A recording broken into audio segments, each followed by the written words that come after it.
An electrical relay is a critical component in electrical and electronic systems, serving as a switch that is operated electrically rather than manually.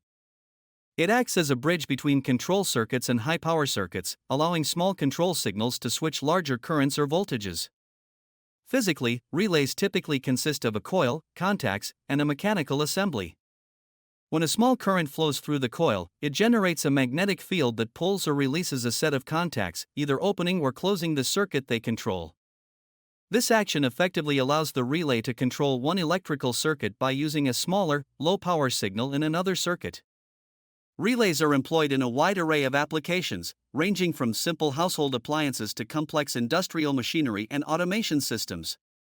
They are crucial in situations where isolation between control and power circuits is necessary, or where signals from different voltage levels need to interact safely. Electrical relays play a vital role in modern electrical systems by providing reliable and efficient control over electrical currents, ensuring safety, efficiency, and precise operation in diverse applications. Thank you for watching.